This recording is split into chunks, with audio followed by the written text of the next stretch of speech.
Okay, tell me what you're feeling right now after winning your second 10,000 wing clash at the Creek. Pretty awesome. Feels good to be able to. Wasn't sure if I was going to get her done or not, but it's awesome. That's for sure. Before the race, when the announcer interviewed you, you said you're a little concerned that they watered the track. They watered the high side, and earlier today when they did the B mains, I was kind of concerned with that might be good for the first 10 laps.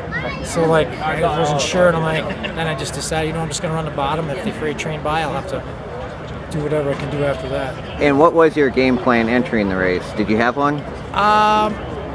Once I got here and watched how the track transitioned, my plan was to run the bottom where I did. Yes. Okay, and take me through the first part of the race. Were you trying to save equipment, or? It's so slippery. You don't even really save. You just basically don't spin the tires. I mean, I guess you could call it saving, but you could hardly get on the gas and just take it such an easy and keep it straight. That's the main thing. Straight and on the bottom.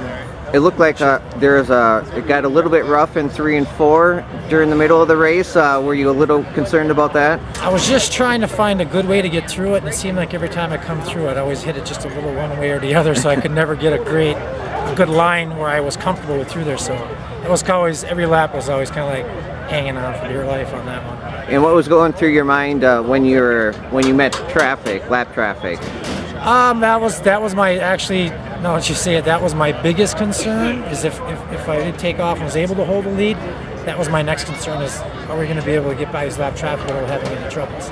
Did you have any idea how close Mike was to you? I had no clue. They had said I had a good distance till I caught lap traffic, and then he caught up to me. So. And the last few laps of the race, you got caught behind lap traffic. How concerned were you those last few laps? I was starting to get, as time went on, and I actually looked at the board like 2 or 3 times to see how many laps were left.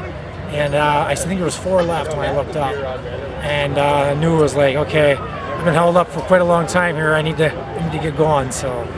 Okay, and now the last time you won this race, Brian Mullen had problems, so that helped you win that race. Definitely. You won this one without any other drivers having problems. Is this more of a satisfying victory for you? Yes. I mean, I felt bad. It's kind of like our partner. He builds this chassis, so I mean, I felt super bad when that happened. You never want to see something like that happen that way. You like to see the fastest car win. And yeah, he had it. He had it won. There's no doubt in my mind. Okay. Last question. Anything else you want to add? That's about it. Okay. Thanks to all my sponsors. If it wouldn't be for them, we would be able to do what we do. Okay. All right. Congratulations.